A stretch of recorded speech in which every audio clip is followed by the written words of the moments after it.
Good afternoon, everyone. Hope everything is going well with you as each day we keep the Lord in focus. We keep on the straight and narrow that leads to Him. On this Sunday now, the 20th Sunday already in ordinary time, the first reading Jeremiah chapter 32, verse 4 to 6, and then 8 to 10. Jeremiah had prophesied that since the king of Jerusalem had made an alliance with Egypt against the Chaldeans would defeat Judah and take everyone into captivity. For this, Jeremiah was hated and thrown into a muddy cistern to die. However, God was merciful by sending a court official to get the king to have Jeremiah drawn out of the cistern so that he may not die there. Psalm 40, God had come to the aid of Jeremiah and will come to the aid of anyone who calls out to him.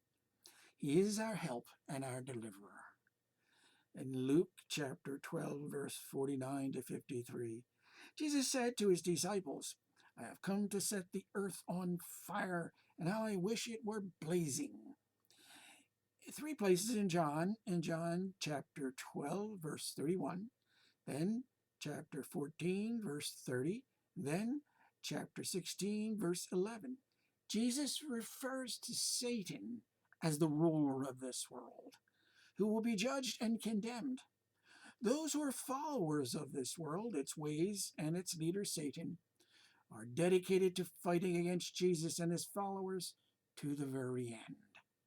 Jesus said to Pilate in John chapter 18, verse 36, My kingdom does not belong to this world. If my kingdom did belong to this world, my attendants would be fighting to keep me from being handed over to the Jews. But as it is, my kingdom is not here. Jesus' followers do not belong to this world. John chapter 17, verse 14. Do not belong to this world any more than Jesus does.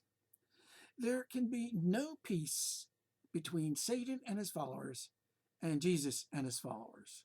Only war to the end. To be at peace with Jesus means to be at war with Satan. And what is his this world? There is a baptism with which I must be baptized, Jesus said. And how great is my anguish until it is accomplished.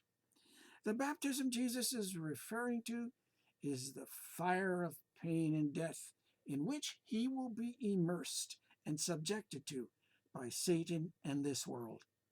Waging war against Satan and this world has and will always give us pain and suffering, but will also always result in glorious victory for those who remain loyal to the Lord.